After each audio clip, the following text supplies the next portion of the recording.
Hello আসসালামু আলাইকুম travel with মিশোর আর একটা নতুন ভিডিওতে আপনাদের সবাইকে স্বাগত জানাচ্ছি।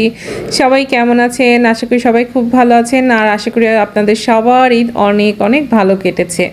তো যাই হোক, এটা হচ্ছে ঈদের পরের দিনই হচ্ছে আমরা খুলনায় যাব। তাই হচ্ছে যে আমরা টিকিট কেটে নিয়েছিলাম, তাই এখন হচ্ছে যে কাউন্টারে এসে অপেক্ষা করছি। অনেকেই কিন্তু ঈদের পরের দিন আর কি ঢাকা ছেড়ে এদিক ওদিক যায়, কেউ শ্বশুর বাড়ি বা কেউ নানার বাড়ি দাদার বাড়ি। যাই হোক, আমরা হচ্ছে যে ঈদের পরের দিন পুরো এক মাস রোজা শেষ করে এখন ফাইনালি খুলনায় যাচ্ছি।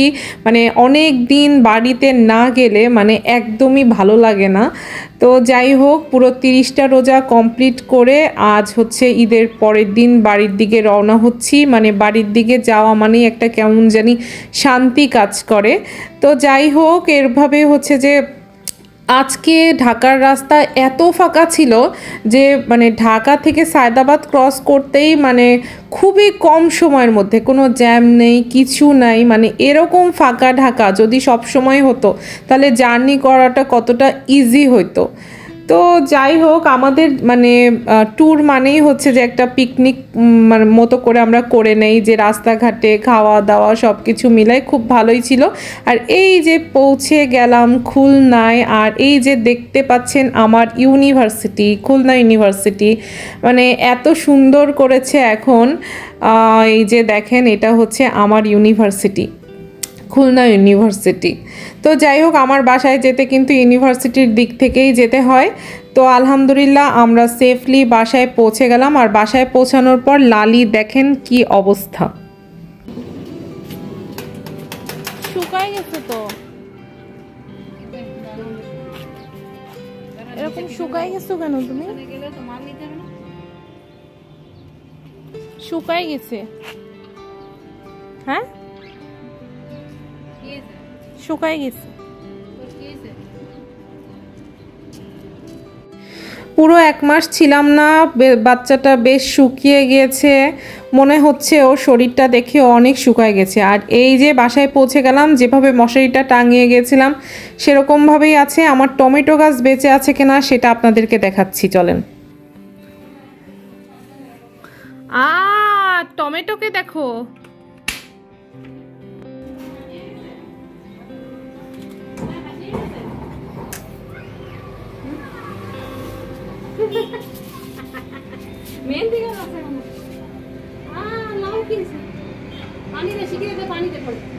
লাউ পাতা আরো অধিক গেছিল।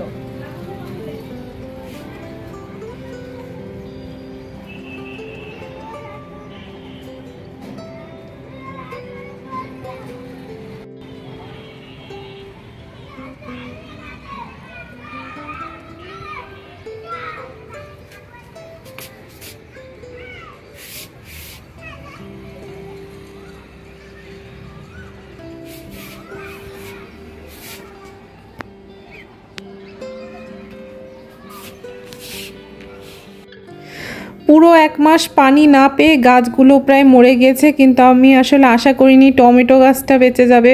মানে টমেটো গাছে টমেটোগুলো ভাবছি হয়তো বা সব পচে পড়ে যাবে, কিন্তু দেখলাম যে না, সবগুলো পেকে লাল টুকটুকে হয়ে গেছে। যেখানে আমি তাদেরকে রেখে গিয়েছিলাম একদম সবুজ অবস্থায় ছোট ছোট। যাই হোক, মেহেদি গাছের অবস্থা খুবই করুণ, মনে হচ্ছে পানি না দিলে ও আর বাঁচবে না, মানে খুবই খারাপ অবস্থা। আর ড্রাগন গাছে তো আপনারা জানেন যে এটাতে খুব পানি কম লাগে, তারপরও ভালোই ড্রাগন গাছ বেড়েছে। তারপরও পানি খুব তাড়াতাড়ি দিতে হবে, না হলে কেউই আর বাঁচবে না। আর আমার সাধের লাউ গাছটা একদমই মরে গিয়েছে। তাও কিছুটা হচ্ছে যে এসির উপরের দিকে চলে গিয়েছে, কিন্তু এসি ফ্যানের উপরে। কিন্তু লাউ গাছটা মোটামুটি ড্রাগন গাছ আর মেহেদি গাছটাকে একটু একটু বাঁচানো যাবে, বাকি সব গাছ হচ্ছে খারাপ অবস্থা। তো যাই হোক, রাতের বেলা যেহেতু কিছুই ছিল না, আম্মু একটু ডিমের তরকারি করেছিল, আর সেই সাথে হচ্ছে আমাদের ফ্রোজেন পরোটা ছিল, ওটার সাথে নিয়ে নিয়েছি একটু গুড়। সব মিলাই এটাই ছিল আজকে আমাদের রাতের ডিনার। তো সবাই ভালো থাকবেন, সুস্থ থাকবেন, দেখা হবে আরও একটা নতুন ডেইলি ভ্লগে। ততক্ষণ পর্যন্ত সবাইকে আবারও ঈদ মোবারক, আল্লাহ হাফেজ।